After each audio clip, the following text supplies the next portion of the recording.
There will be psychological effects of the maximum losing streaks, and there are things you can avoid. And that is just finish this risk management section with some words or knowledge or stuff from my side. So there will be an emotional impact. It causes frustration, anxiety, and hopelessness because you invest time and you lose money, and nobody likes that. There will be cognitive biases and behaviors. So if you lose a lot, you think, oh, the next profit now is more close because I lost 5 trades in a row, and this is not true. It always is the same odds.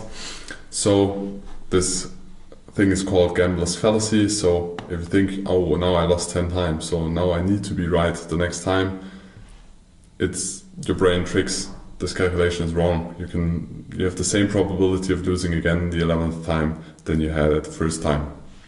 You have confirmation bias because you think at some point I will be right, and you also invest the time, so the likelihood of you being right and taking a trading decision you maybe don't want to take is higher. And at some point you have a loss aversion, so you're less likely taking trades, so you maybe are not taking trades you should take, and then those get into the profit, and then you get even more frustrated and you need to document all of this. That's why you need a journal at the beginning.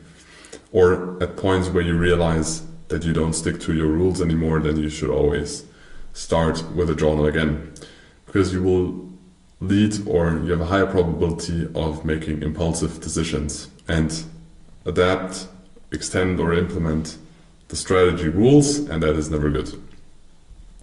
So you have reduced confidence, you have hesitation, you have overcompensation, and you will at some point excessive risks, because it is a combination of you think, oh, now I lost 10 times, the likelihood of me being right the next time is higher, so I can take higher risk, so I can regain more of the losses I made, and that will result in a performance decline. It's always that case.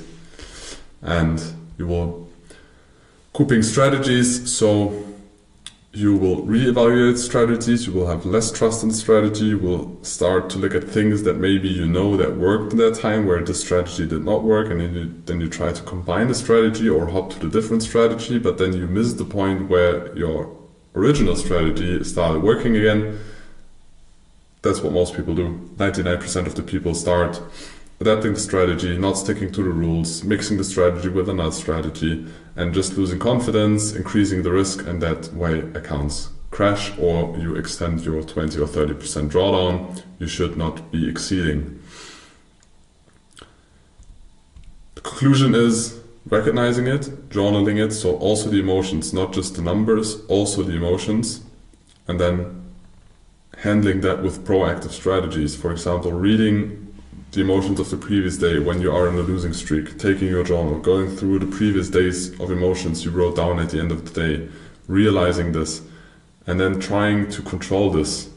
This needs exercise, doesn't it? Will not happen and be implemented from the first day, but when you exercise, you will adapt to it, and then you will get a perspective of yourself, and you will realize faster if you have impulsive decisions, if you tend to take higher risk, if you don't stick to the strategy. You will realize this more early, so you can control decisions, and at some point, or at the beginning, most likely you will have, or you would have taken bad decisions, and at some point you realize this more early, so you don't take them.